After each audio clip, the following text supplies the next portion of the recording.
We are fortunate to have Dr. Edward Shapiro and Dr. Alex Hanahan, who are co-principal investigators of the Model Demonstration Project, Monitoring Progress of Pennsylvania Pupils, which is a joint partnership between Lehigh University, University of Pittsburgh, and the Pennsylvania Training and Technical Assistance Network, which has been funded by a grant from the U.S. Department of Education Office of Special Education Program. I also want to note that Lehigh University is a partner with the National Center on Response to Intervention. I'd like to turn this over to Dr. Shapiro. Welcome, everyone, to the webinar. I'm really pleased to provide this for everyone. Let me reintroduce titles correctly here. Dr. Hanahan is my project coordinator of the MP3 project. She's a key person because she's on the ground with this, and has been on the ground with this for the last 2.5 years. And she'll be adding a really good dimension of experience of being in the schools, being with the teams to really contribute to this. My co-PI on the MP3 project actually is Dr. Naomi Zigman at the University of Pittsburgh. We have a component of the MP3 project that operates in one of our western school districts in the western part of our state. Dr. Hanahan works with me in the districts that are predominantly in the Harrisburg area. What we're going to try to do in the seminar today, in the next hour or so, is provide a context for the nature of what we have done to get to where we are in our project and get to where we are in RTI implementation, and talk about some of the lessons we've learned from the experience, helping to share those. Again, I'm more than happy to answer questions as they come up. There'll be a time halfway through the webinar that I'm going to stop and try to respond to some questions should they come up. And again, at the end of the webinar, there'll be time for questions as well. So let's get started. The project that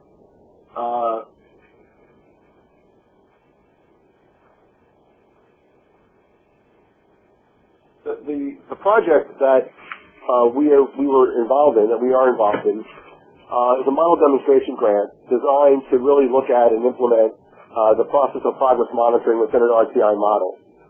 And in the very beginning of this, when we started, we realized at the very beginning that this is going to involve lots of change in the school district. The school district that we worked with and that we continue to work with was very excited about this. They were looking forward to this kind of opportunity.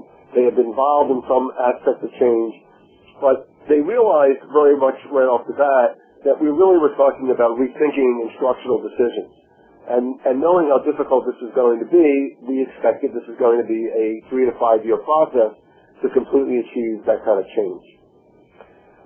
The planning we did initially was absolutely critical to the success that we've experienced so far and that we continue to experience in the project.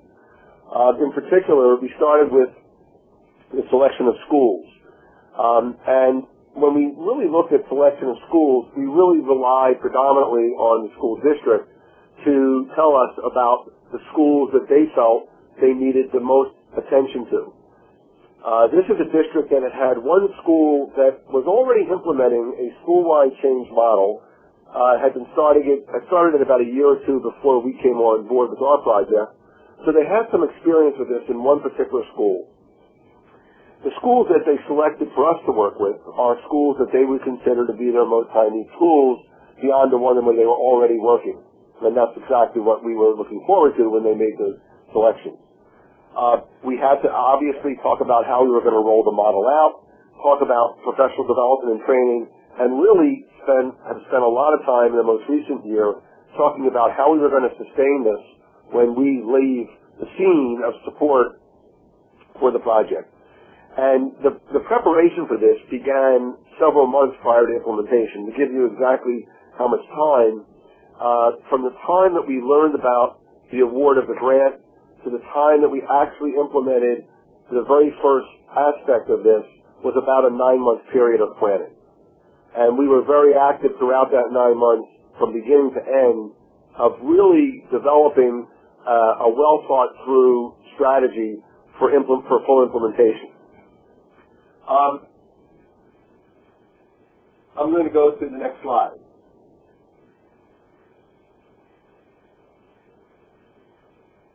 One of the very first things that we needed to do was we needed to assess the readiness for change. This is a really critical component of the planning process, and I know from talking with different states that many states have already developed a tool for assessing readiness for change and readiness for implementation. I believe that tool is available here. Our Pennsylvania tool we've made available through the webinar, and I believe that's one of the attachments that should be available to folks. And we'll come back to that towards the latter part of the webinar. One of the things that we really were looking at and really talking about is this concept of creative tension and the evidence of creative tension in the district at the time we started. I'm going to ask Dr. Panahan to add a little bit here about what we experienced in the area of creative tension. Looking at it, we wanted to see where the district was related to their beliefs about change and how ready they were for change. And we really saw that for this district, they were ripe for change at this time. They really recognized the importance and effectiveness of RTI and the value that it could have for its students. But at the time that we came in, as Dr. Shapiro already said, they were only implementing in one school out of 13 elementary schools that they had. So although they saw the importance of it, it wasn't being implemented yet. So they were ready to take that next step. And they had looked at their own practices prior to us coming in and realized through that internal evaluation that what they were doing right now wasn't sufficient. So not only did they not have RTI in 12 out of their 13 schools, but they were using universal screenings, using Pupils assessments, benchmarking students 3 times a year, but those data were collected, entered into the Pupils site, and then forgotten about until the next assessment period. So they had the makings for the ability to get RTI implemented and to use these data, but they weren't using it effectively. I think one of the most critical aspects of the selection of this particular district and the assessment of readiness for this district was noting that they recognized themselves that they wanted to do something different. They wanted to change, and they had done some things, like they had been collecting the Pupils data for several years. I think it was 2 years before we walked in, 2 or 3 years before we walked in. And they wanted to figure out a way, because they recognized collecting the data and not using it didn't make a lot of sense to them. They already had one school that had undergone a bit of a change process that was being done as a project through folks out of our state training group out of Harrisburg, and they were getting very good outcomes so early on, and it's a very, very high-need school. So they were seeing all the right things, and they just felt this was an opportunity to get the support that they would need to move on. I'm going to go to the next slide now. In the next series of slides, what we've tried to do is to lay out in a schematic fashion how this implementation process and this planning process has played out across the years that we've now done this.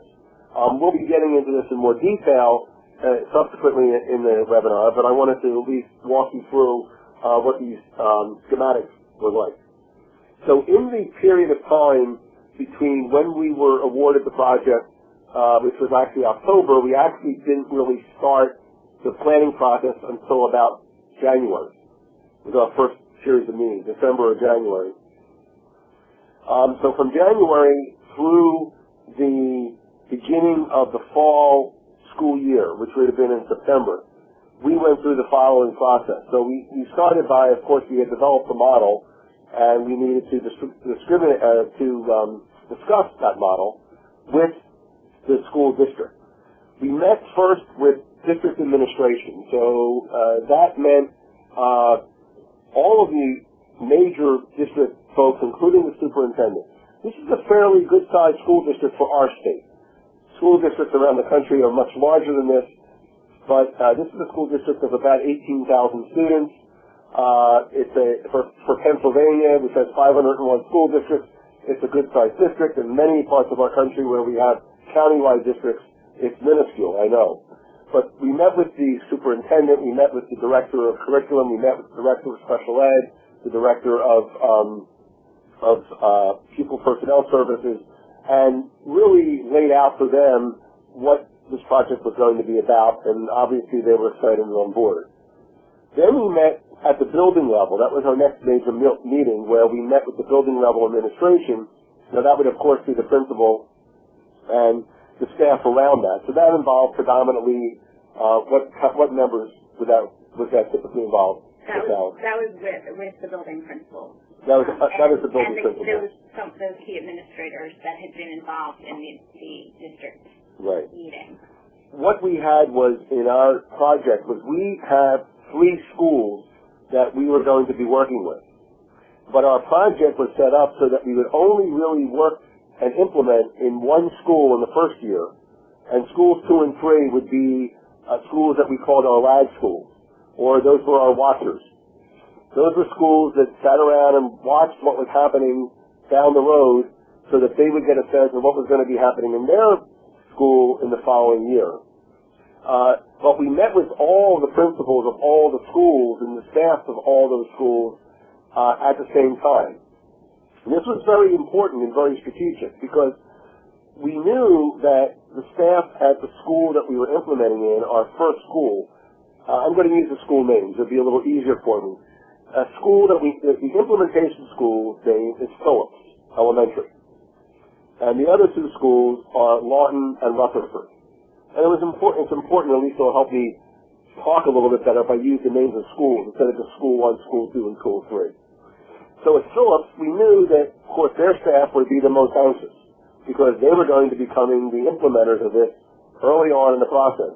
In a sense, they were the guinea pigs because we were going to work out the bugs that we knew we would have with them while schools 2 and 3, while schools at Lawton and Rutherford sat around and watched. But we thought it was very important to have essentially a meeting with all those school staff, and those 3 meetings were actually one meeting. We had that as one meeting, 3 steps. No, those are 3 different meetings. Sorry, 3 different meetings. So we went to the individual schools and met with each of those 3 staffs.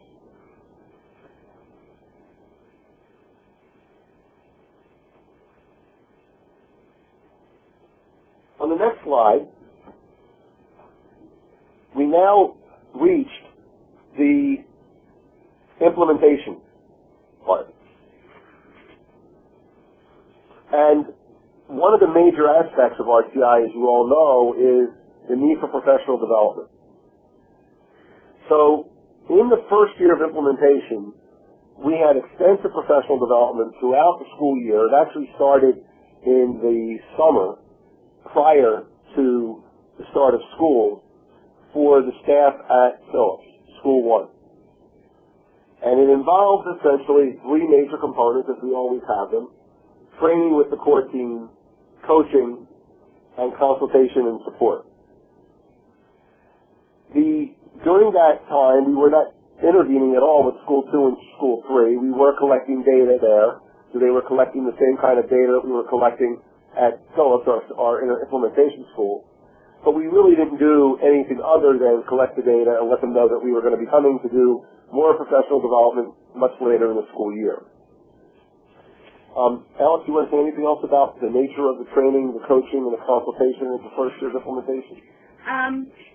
The professional development occurred, and I think there are some slides in a few slides from now, but professional development occurred in sessions that the entire school staff met together, and we had more didactic types of training. And then from that, training with the core members of the team occurred beyond what was presented to the entire school. And then the core team worked with our project staff to provide coaching to teachers within the classroom and consultation and support to the entire school staff.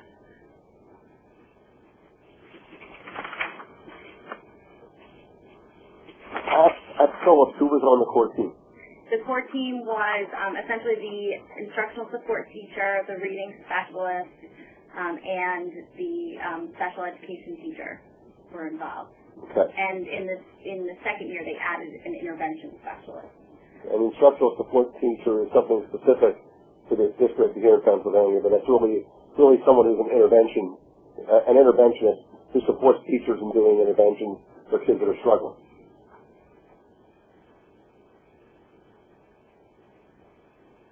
I'm going to go to the next slide.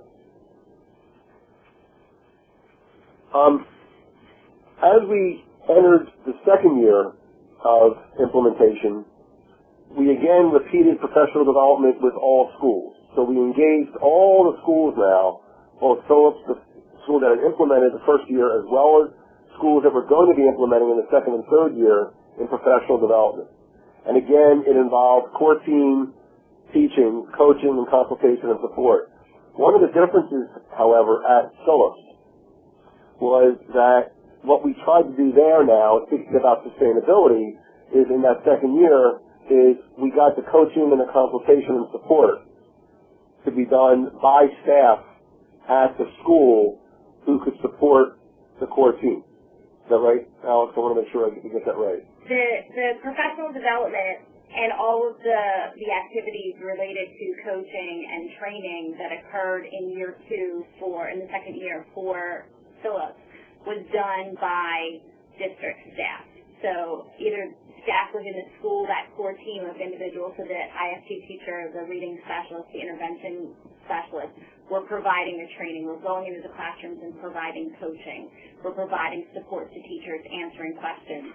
Our role at that point was really just to provide consultation to those core members of the team if they had questions. But they were really providing support to the rest of the school. Now, in the second and third schools, in both Lawton and Rutherford, which were our lab schools, in that second year, we provided the support to those teams as we did with Phillips in the first year. So again, the idea being that what we did in the first year, we would replicate in the second year at two other schools.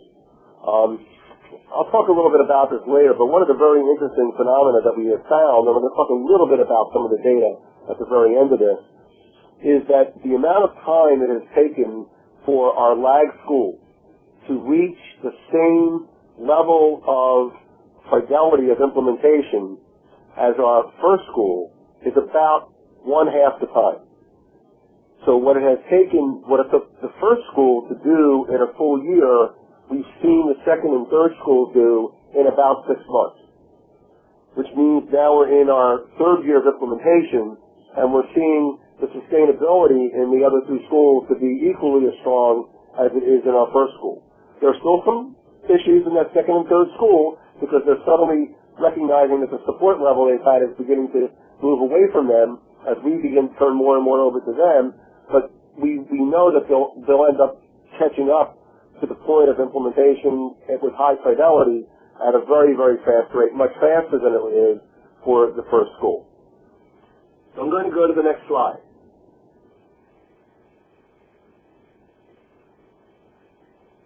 So on this slide, what we're now looking at is we're going to be talking a little bit more in detail about some of the professional development and how we structured that. As you all know, professional development is just a critical piece of the RTI process. It doesn't work unless you have ongoing professional development. It can't be professional development only done in didactic fraction. It has to have follow-through, hands-on, and experiential kind of follow-up to everything you do in a didactic way.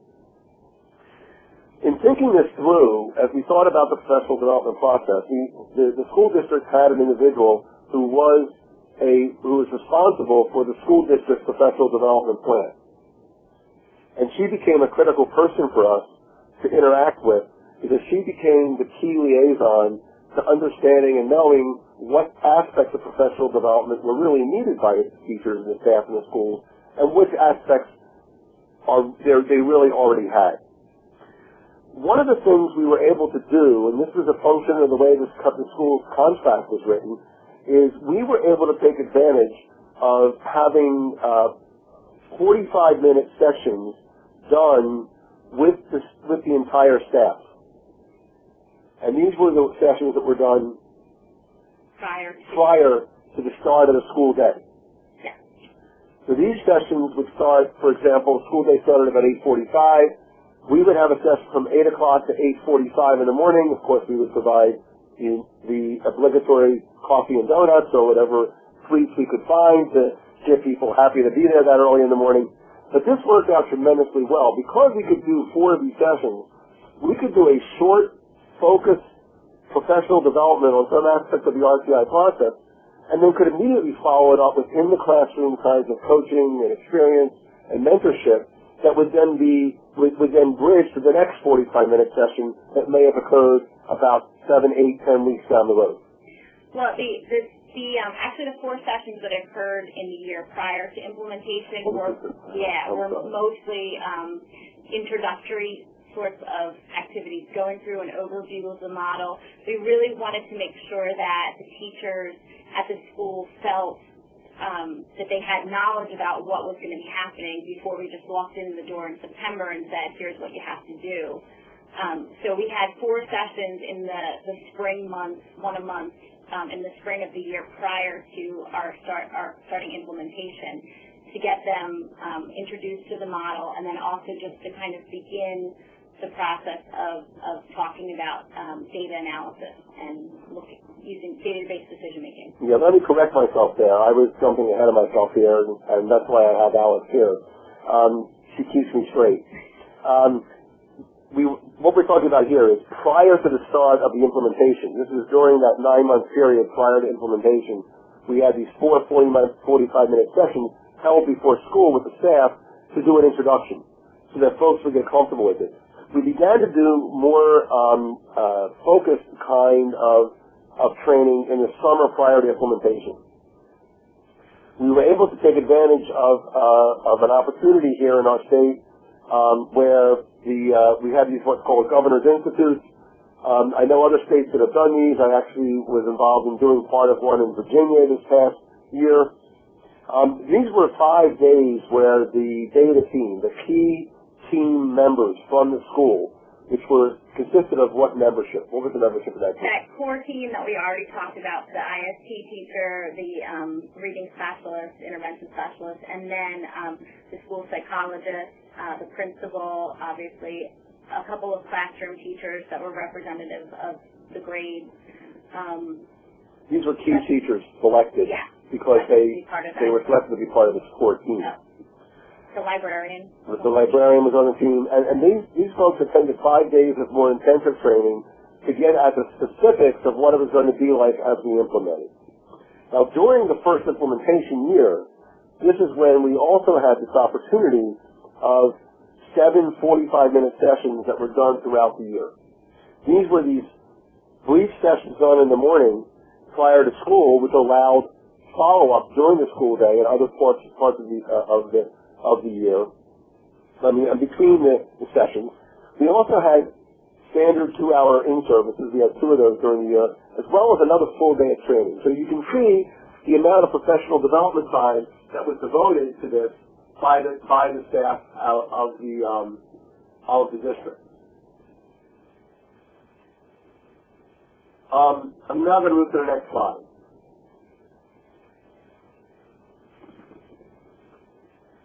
When we went to schools 2 and 3, this is now the additional schools, prior to their year of implementation. So this is now the first year of implementation for Phillips, but the year of watching for Lawton and Rutherford. During that year, we did a 2-hour in-service with the entire staff. We had 2 45-minute sessions before school, another full day of training, and these were, again, introductions. And if you'll notice, the amount of training, the amount of time that we took with schools with Lawton and Rutherford was greater than that we gave to Phillips prior to the start of implementation. And that was really a reaction to feedback that we got from Phillips. And just, their feelings that they would have appreciated even more training up front prior to the start of implementation. So we tried to listen to that and then give our schools 2 and 3 even more training before they ever had to begin. And I think that's part of the reason why we're seeing the progress that we're seeing in those 2 schools is the amount that we gave up front. And obviously, we learned from our experience at Phillips, and we listened to what we were hearing from the staff and used that when we went over to work with our other two schools. In the summer prior to implementation, this was also critical, we had that 5 days again with the data team. But what we did there was we brought together the staff of the first implementation school, Phillips, with the staff of the second and third school, the core teams. Now, what this allowed, it really allowed a sharing opportunity of one staff to another, one group of teachers to another, the alleviation of anxiety, the heightening of other anxiety, but it really allowed a sharing opportunity for folks to understand what was going to happen in their schools come that fall. And it was really a very, very uplifting experience to watch the sharing of information. It also provided, I think, for Phillips a chance to really show off, in a way, the outcomes they had and felt pretty good about what they had accomplished. During the first implementation year with the other schools, we did two two-hour in-services, but then we did training conducted by the district staff and additional professional development steps. Do you want to say a few things there, Alex? Yeah. In the second year, the focus for our project was to provide the professional development and training really in the area of data analysis. By the second year, again, looking to sustainability, we really relied more heavily on the district personnel and their trainers, our liaison that Dr. Shapiro had mentioned earlier, to provide trainings related to instruction and core curriculum and interventions that we would be using. So in order to kind of transition and fade ourselves out of the process, those trainings were conducted primarily by district staff rather than us as it had been in the first year. I'm going to stop for a second here and just answer a couple of questions that I have come in. I think we answered the question of who makes up the data team already. There's also a question related to the nature of the professional development offered. Was it specific to RTI, or was it more general literacy training? I think we actually go into that a little bit later, into the specifics of the nature of the training. But I think we could say in general, good, Alex. It was both. There were really two main focuses. We had sessions that were devoted solely to either development of the model or the overviews of the model and what it looked like, or data analysis and data decision making, and really getting teachers familiar, comfortable, and able to do that independently. The other sessions that we had, that again, the district took on these sessions more in year two, but were related specifically to instruction, teaching practices, and literacy. Okay, let me try to get to the... another question here is... we're talking about not just data collection here, we're also talking about data collection and intervention. So the professional development was in all of those areas. Our professional development touched in all the areas that are key components of RTI, including implementation of interventions as well as data collection, process, and analysis.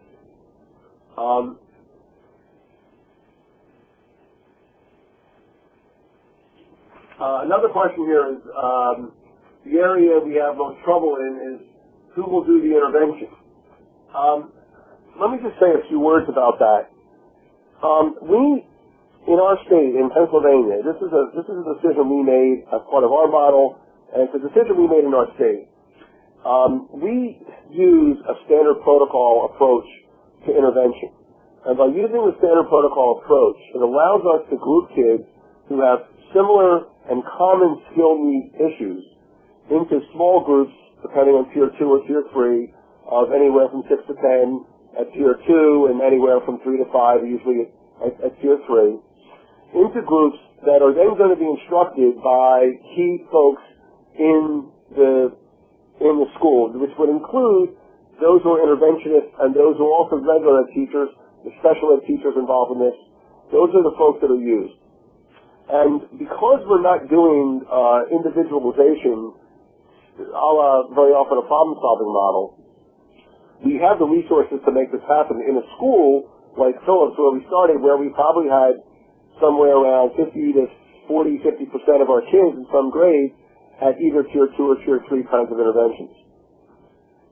And I can comment on more of that in directly response to the question, but I just think it's important to know that we have not experienced the issues of resource allocation of interventions as some places have had, simply because we've managed to figure out how we're going to get enough kids into these intervention groups in effective ways. There still is a management problem. You always have. You always have to juggle how many kids you have in different groups so you don't overtax any groups. But we've been able to do this effectively with the model that we've been operating on. I'm going to move on to the next slide now, and I'll be happy to respond to some questions also later on. So going back to the initial planning, our initial planning involved, again, about 8 months prior to the implementation of any of our work. And we had key administrators from the group. We had our patent staff. Patent is the Pennsylvania Technical Training Network. We were a partner with our Pennsylvania Department of Education in this project, as well as, of course, our project staff. We discussed the model. We proposed a timeline. We identified the schools. And again, obviously, we talked about presenting the model to the schools. In the next slide, we met with principals. And again, when we met with principals, we answered questions about the model. We talked an overview of the model, how it was going to work. We, of course, answered questions and had discussions. We really talked about professional development needs extensively here. We talked about what and how to present this to their staff. Because at this point in time, their staff knew something was coming, but they weren't quite sure what was coming down the pipe. On the next slide, we talked a little bit about our staff meetings. When we met with teachers at each building and provided an overview of the project, and we answered our questions, we also developed a staff development survey, and this was used to plan future professional development. So the teachers were given a survey related to, it was a district survey related to professional developments that they had had in the past, the value of those professional developments, and we also included a component asking about the professional development needs that the teachers saw themselves related to RTI and related to instruction in general. And then from that, we were able to develop future professional development. On the next slide,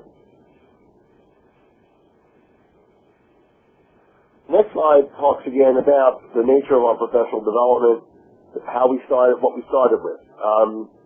Again, our view was to try to get as much training and time as we possibly could be allowed to give prior to starting. The 45-minute sessions in the spring prior to initial implementation involved a question and answer session and an overview, and then discuss needs. What are the results of those needs assessments that the teachers have provided for us? On the next slide,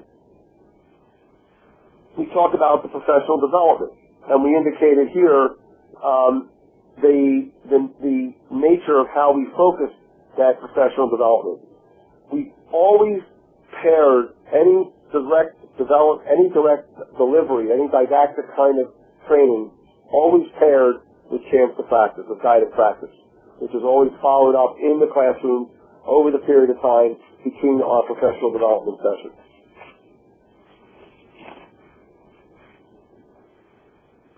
In the week-long training we did before we started implementation, here is an indication of who those members were, as Allison mentioned before, and we had very specific topics during those 5 days. We had a day on progress monitoring. We had a day on the use of AimsWeb, which was the product that we were using as our data management system.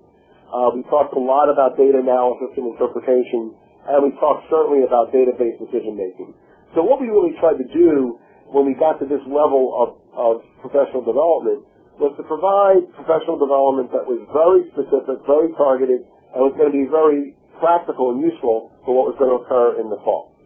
And, we really felt it was important, this data team, again, looking to sustainability, these were the folks in the school that once we left, once the project was done, they were really going to be the facilitators of RTI within the school. So we felt that they needed additional training above and beyond what the rest of the staff in the school would be getting. So the training, while we talked about data analysis and talked about data decision-making with the entire staff, this was a much more focused and in-depth training for these key individuals within the school. Alex, would you comment a little bit on what the coaching of the teachers looked like when we were working directly in the classrooms with teachers? That would, related to the interventions themselves, we would go in and provide, we could do model lessons for the teachers if they were teaching a new intervention that they had, program that they hadn't used before, or if they were struggling with some aspect of it. Also just going in and providing feedback. We conducted integrity checks, which would then lead to conferencing with teachers and providing feedback in that way. Also, our liaison for the district also provided coaching within the core curriculum for teachers related to instruction and planning in that way. Great. I'm going to go on to the next slide. On the next slide, we again continue to talk about the content of the professional development that we talked about delivering. We had in our 2-day training that we did at the start of the school year for all of the staff, here we introduced and talked about the big things that needed to be understood. The concepts of progress monitoring, the 5 big ideas of reading instruction, and what those interventions were going to be, the tiered interventions. So we introduced to the teachers here the specifics of those interventions, which were really selected by the school district based on what they felt would be effective programs that would link to their curriculum. This particular school district really liked programs like Project Read, some of the other programs that we were using for the kids. We used at Tier 3, we were using Scott Forsman corrective reading for the older grades. Their core reading program was Harcourt. And then at Tier 2, Project Read, Read Naturally, 6-Minute Solution. And they had for the comprehension, they were using the language typical form. Right, story form, yeah. So they had selected these programs, in conjunction with ourselves, but they really made those selections on the basis of what they thought would work for them. When we moved to right after we had this kind of training, we obviously met with some teacher resistance. Not a surprise.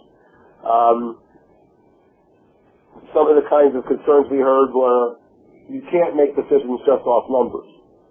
How can we get all this into a school day?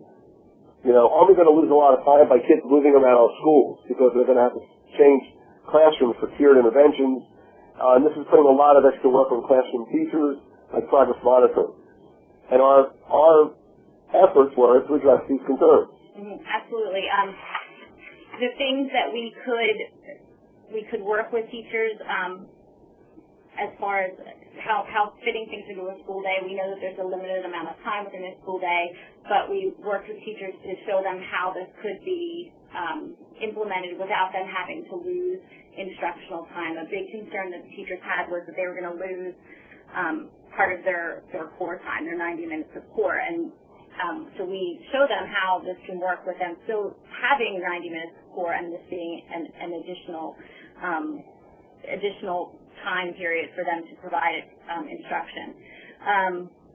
As far as things like wasting time moving around the school and the extra work that was being placed, we had to, just explain it that it's not going to take away a lot of time and that we can practice with the students prior so that they know where to go. The extra work, we really tried to initially get as much done for the teachers as possible related to set up, getting materials together, all of those things, so that they could get comfortable with the process and what they were doing, and then we kind of faded in those responsibilities to the school staff and to the teachers themselves, so that we weren't piling a bunch of new things on teachers at one time. We kind of added it little by little, so it didn't seem like quite as much. Right. Okay, I'm going to go to the next slide. On this slide, we continue to talk about the additional professional development that was provided throughout the school year. Now, like we had indicated, the teachers were contracted for 2 meetings per month prior to school. That was part of their contract. One was their grade level meeting that they would have, where we would actually review the data with them, and the other one was for professional development. And these are some of the topics that were covered, and these came from interests and concerns that teachers had on their professional development director, who saw this as needs for their staff. We really emphasized getting the school staff and getting the reading specialist, the instructional support team specialist, the interventionist involved to help provide a lot of this at this point in time, because we wanted sustainability. And we really felt like we needed to make sure we handed over the professional development to those kind of individuals. One of the key things we find over and over again is when you bring in outside support, there's a real tendency to get dependent on that outside support, and the outside support consultants can feel can really enjoy the opportunity to really provide support for schools, but they also have to recognize they need to constantly be thinking about sustainability over time. I'm going to go to the next slide.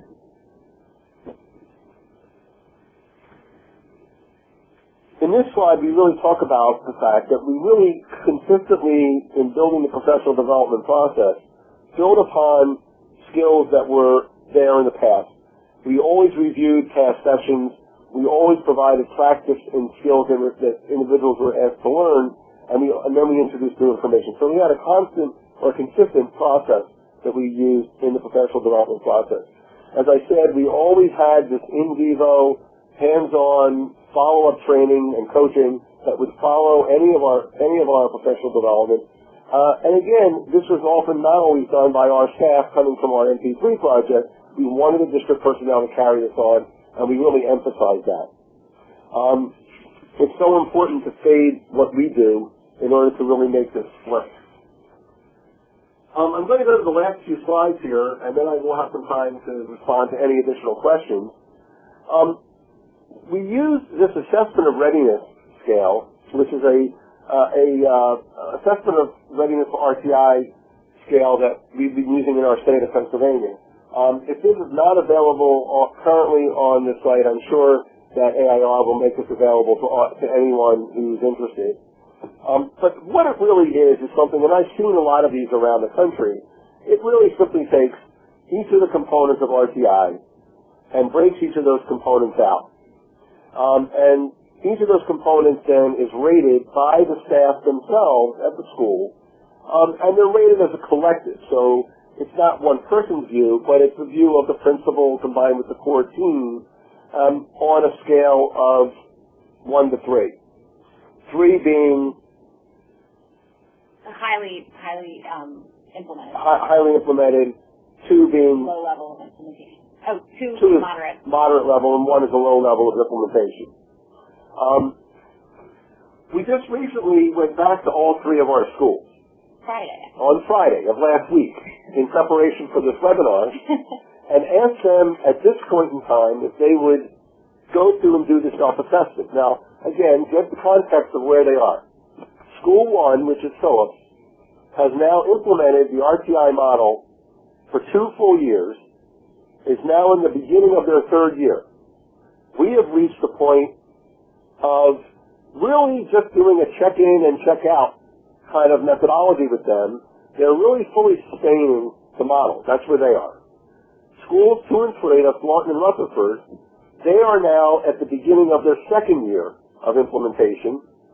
They spent the entire 1st year with a lot of support. Now they're moving slowly towards sustainability. So if you take a look at the next slide, in the next slide, you can see the different components that are on this RTI Readiness Model. Standards aligned to curriculum, universal screening, shared ownership, database decision-making, tiered interventions, parent engagement, behavior, eligibility determination, leadership, and professional development. The first column represents the assessment of the school themselves. This is their self-assessment. The second column, labeled PSS, is the assessment of our project staff as an external group of eyes looking at them and where they are. And I think what you can really see that with the exception of very few areas, that the self-assessment aligns very closely with our project staff assessment. I think an area where we probably don't see them quite as good as they see themselves yet is the database decision-making process. I think they think they're doing it a little better than maybe we think they are, but we'll get them better where we like them. It was interesting that on the behavior side, they said that they really haven't done much there, and we agree. And for them, that's not a priority, and it's not an area where they see a high need in that particular school. But I think what you can see is on a 1 to 3 scale that they're very highly implementing and sustaining this model across the board. And the questions related to behavior are related to the implementation of a 3-tiered model for behavior, and that's not being implemented at that school. So we're going to go to the next slide. On the next slide, you can see here's the second school. This school now, again, has been implementing it for 1 year. They're now in their second year. And when you look at this, you can see that their self-assessment is not quite as high as it was at the first school, which is exactly what we would expect. However, they're not bad. You can see that in the area of leadership and professional development, they think they're a way we don't quite see them there. They certainly see themselves as very good at universal screening, which is typically one of the first things to come up. They're doing database decision-making. You can see where they see themselves, and you can see that our assessment of them is not quite at the same level. And that would be expected because we know that they haven't reached quite the level of sustainability that we want them to have. But the fact that their self-assessment is so high is a good indication that they're feeling very comfortable with this. If you look at the next slide, you can see the same kind of pattern at this school. Again, very similar kind of patterns with good, strong sustainability in some areas, other areas they're moving up, and in fact, we think they're better at data-based decision-making than they think they are. So I'm going to turn to some additional questions that have come in here and see if I can answer some of these questions. One of the questions here is, can you speak more about year 2 implementation and what it looked like? At POA, for the first school, as we talked about, obviously we were moving towards their independence in running their RTI model. So at the beginning of the school year, we were still very much a presence in the school, still helping them related to organizing data, grouping their students, getting all those things organized. But now we've taken on more of a consultative facilitator role rather than as in year 1 where we were the ones that were actually doing all of that for them and talking them through and walking them through it, but we were doing it in year 1. In year 2, we're asking them to do it and share in that responsibility with us. Then by winter of year 2, they were responsible for doing that on their own, obviously with support and help from us. So throughout the year, the trainings for new interventions, getting people, new staff trained, those things would fall on them, again, with their ability to ask us for help and support. And as the year went on, we were providing less and less support because it was no longer needed. Another question is about the staff turnover at the district or building level. Was there ever an issue in the rollout, and how was it addressed? What's been our typical turnover at our 3 schools? We've been very fortunate that at all 3 schools we've had very little turnover. We lost the special education teacher at Phillips last year, towards the end of last year. And there have been a few teachers that have retired or left, but primarily we have the staff that we started with 3 years ago at both schools. So we've been really lucky in that. In the new teachers that have come in or who have been replaced, they have received the same training that the other we went through obviously in an abbreviated format.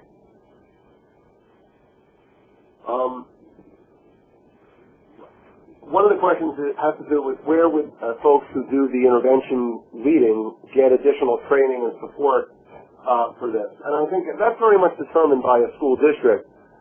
We have the opportunity here in our state that we have a very strong centralized training effort out of our three regions. So there's a region near Philadelphia, a region in Harrisburg, a region in Pittsburgh.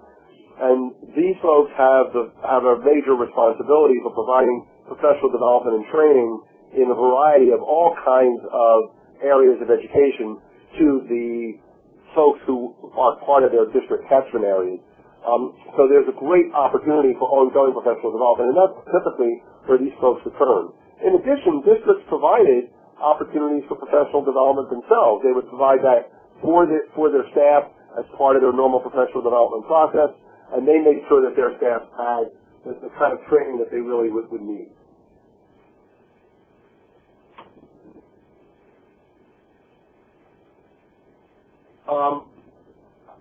One of the questions has to do with whether RTI was being implemented in other areas such as behavior. In the schools in which we were working in our project, the answer to that is no. Our project was about reading and literacy. That's the function and focus of our project. But we have worked with I've worked with other schools, obviously, that have worked with behavior and worked with math at the same time as reading, and have had very good success in that area as well.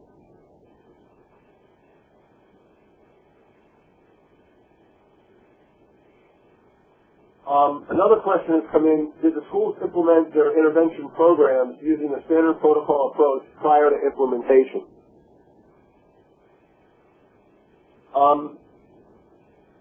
They had not been using these kinds of protocols prior to the implementation of RTI. So they did not have a lot of experience with these different programs prior to us bringing those in. The only exception to that would be Project READ was being used, which we adopted as a Tier 2 intervention, was being used in the classroom at the early grades. And some of the special education students were receiving corrective reading as a pullout, but only the special education teacher had familiarity with it prior to implementation. We have about less than 5 minutes or so to go. I'm going to answer one or two more questions, and then I will turn this back over to AIR to wrap up the webinar. Someone asked about the cutoff point for assignment to Tier 2 and what the sizes were and whether there were resource problems in Tier 2. Our Tier 2 groups were somewhere between... We capped Tier 2 groups at 15 students. Some of our Tier 2 groups were 5 or 6 students, but we set a maximum of 15 students. Our intensive groups, we set a maximum of 6 to 7 students maximum. Again, oftentimes they were smaller than that. Right. We needed to, because of the nature of the schools we worked with, we needed to do two things simultaneously. We needed to be attacking improving the core instruction program at Tier 1 so we could build a stronger base, and therefore fewer kids needing to go to Tier 2 and 3. But we needed to attack Tiers 2 and 3 extensively because we had a lot of kids that needed that kind of supplemental intervention in the nature of the school we were at, which is why we allowed Tier 2 to raise up to above the levels that we typically talk about. Most of the schools I've worked with around the country are somewhere around 6 to 10 kids for Tier 2 interventions. We had to move ours as high as 15, but most of us were around 10. Most of our programs around 10. One of the interesting parts of that question was, were there resource issues related to the assignment of kids to Tier 2? Yeah, I mean, we definitely saw, we provided intervention time across grades. So all first graders would receive intervention at a certain time during the day, and then we had all the available staff to take groups at any given time. So we would typically have between 10 to 12 groups running at any particular time. So we did run into some resource issues depending on grade levels if they had more intensive or strategic students, but over the 3 years we've been able to make it work for the schools. Yeah, I'm going to address one more question and then turn this back over. There's a question here about what we thought made our professional development sessions successful. I really think that what made our session successful was a combination of shorter sessions that were focused on a topic with ongoing coaching and in-the-classroom practice that followed those sessions that was then repeated back by reviewing those sessions in the next session as well. I think that kind of sequential spiraling, if you will, of the professional development provided a lot of rich opportunities for practice of our staff. Our interventions, just so some people have asked about this, the Tier 2 and Tier 3 time periods were anywhere from they were usually about 30 minutes, 30 to 45 minutes depending on the grade. I'm going to thank you all for your wonderful attention. I will turn this back over to AIR and let them wrap this up. We would like to thank you very much, Dr. Shapiro and Dr. Hills-Panahan.